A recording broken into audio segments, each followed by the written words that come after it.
a lot of people, when they start reading historical sources, are surprised by the prevalence of astrological material in ancient writing, whether Christian or non-Christian.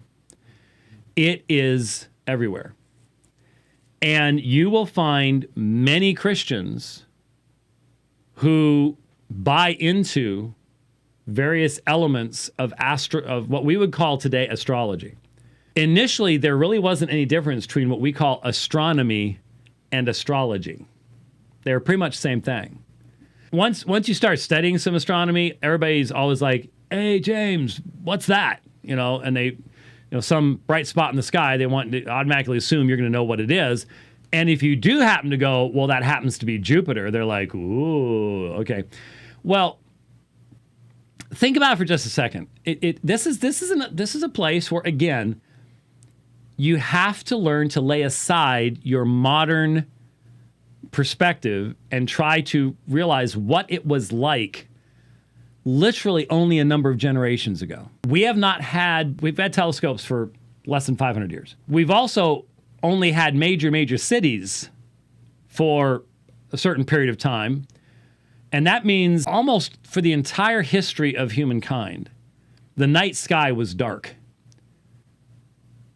Those of you who live in major cities today and have never lived anyplace else, you're the weirdos.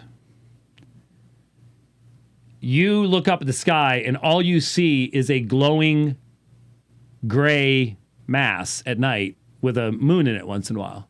And once in a while you might see a bright dot, but you have no idea what in the world it is. That's extremely unusual.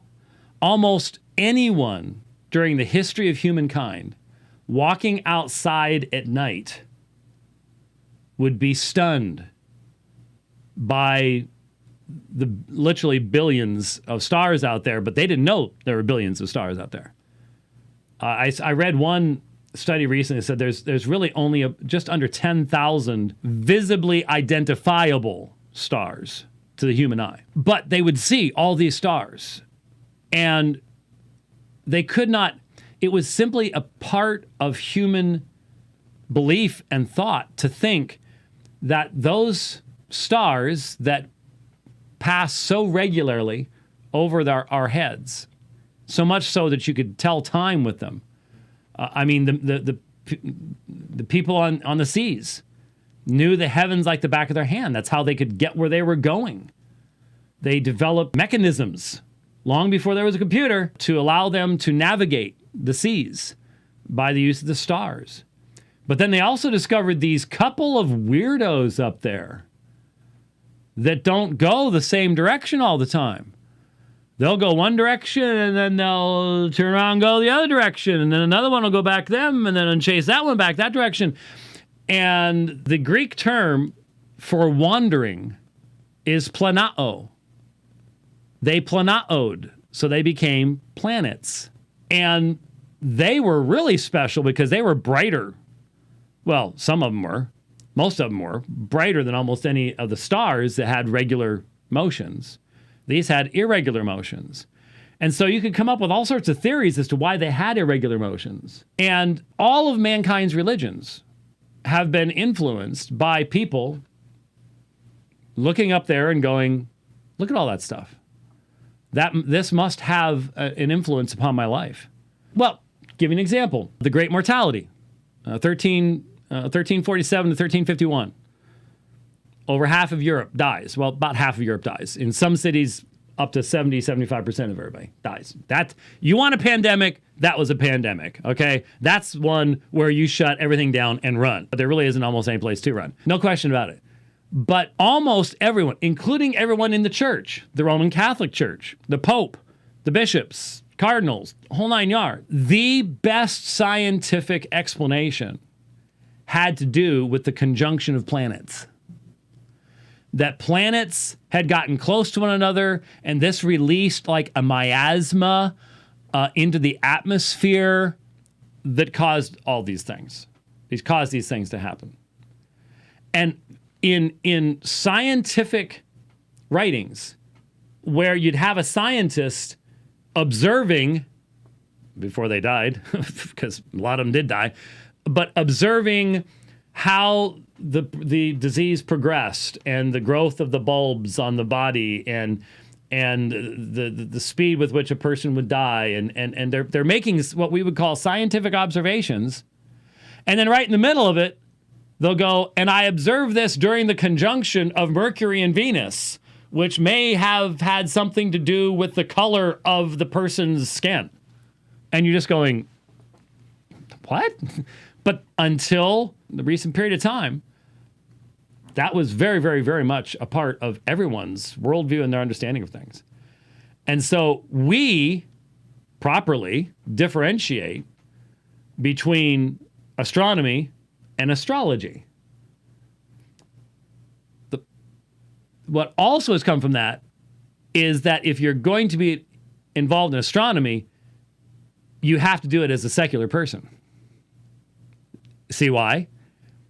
Because the distinction needed to be made, but then you put that in a secular context, and then it follows that you can't see the purposes of God in how he has created things. So yesterday morning, I ran out to the East Valley and I took my solar scope. I have a hydrogen alpha solar scope. And I set it up in the backyard at my daughter's house. And the grandkids came out and had some friends over. And we had a little solar party. And it was really, really neat because we got really clear views. We were able to see some of the plasma loops disk and verify that with today's current image from stuff. I talked a little bit about this yesterday. Okay, you couldn't have hydrogen alpha solar scopes back then, but doing something like that would have been considered astrology only a few hundred years ago. And there would have been just an automatic idea that that would have some type of an influence upon you. Well, it does. One of the things I told my grandkids about was how that fusion of hydrogen into helium way out there is what's striking the leaves of the plant back there in the backyard, and chlorophyll and the production of plant matter, which then gets eaten by animals, who then you eat when we go to McDonald's and have a cheeseburger. And there is that connection. But it's a understandable connection and not a magical connection. It's not a kind of connection that, determines your fate by the stars and all the rest of this kind of stuff. So when you read church history, you will encounter discussions of constellations and people who are more or less influenced by issues related to what was for them science. And remember, it was settled science at the time of the Great Plague that certain things would help you to avoid the infection, which we know today had absolutely nothing, but that was settled science. Well, we know so much more now. I posted Twitter and Facebook. Did you see that 60 Minutes thing? Wasn't that amazing? The CDC in Atlanta, same CDC as today, was pushing this vaccine for the H1N1 swine flu in 1976. And they were predicting major problems. Well, A, it didn't happen. And B, hundreds of people died from the inoculations.